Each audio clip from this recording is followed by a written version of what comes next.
मुझे इस बात का दुख होता है कि मैं एक ऐसी सरकार का यहाँ पे समर्थन कर रहा हूँ। जहाँ पर बीएमपी की महिला जवान के साथ एम्बुलेंस में गैंगरेप हुआ है और जिस तरीके आरोपी से को गिरफ्तार भी कर लिया गया है। गया में बहुत बड़ा इंसिडेंट।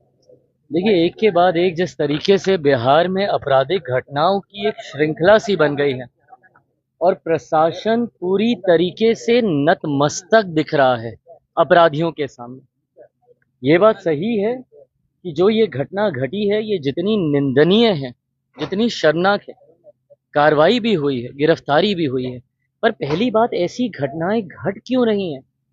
बिहार में जिस तरीके से हत्या, अपहरण, लूटमार, डकैती, बलात्कार एक के बाद ऐसी श्रृंखला बन गई है और अब तो ऐसा लग रहा है जैसे प्रशासन पूरी तरीके से नाकामयाब है इन घटनाओं को रोकने के लिए।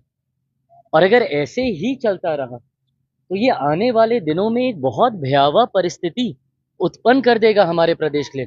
उत्पन्न हो चुकी है। जिन परिवारों ने अपनों को खोया उनका हालात पूछिए, जिन बच्चियों के साथ इस तरीके से दुष्कर्म हो रहा है उनके हालात पूछिए।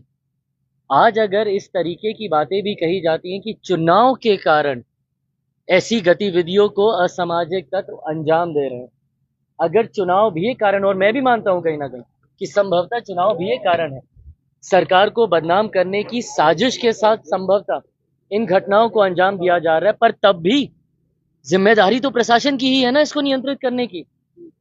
कोई भी अपराधी आपके राज्य में आपराधिक घटनाओं को कैसे अंजाम दे रहा है प्रशासन के रहते हुए? या तो फिर इसमें प्रशासन की मिली भगत है और या फिर प्रशासन इस पे लीपापोती करने का कार्य कर रहा है, और या फिर पूरी तरीके से प्रशासन निकम्मा हो चुका है और अब इनके बस का नहीं है बिहार और बिहारियों को सुरक्षित रखना। ऐसे में पुनः एक बार मैं बिहार सरकार से आग्रह करूंगा, जरूरी है समय रहते हम लोगों को इसके ऊपर कार्रवाई करने की। मुझे इस बात का दुख होता है कि मैं एक ऐसी सरकार का यहाँ पे समर्थन कर रहा हूँ जहां पे अपराध पूरी तरीके से बेलगाम हो चुका है।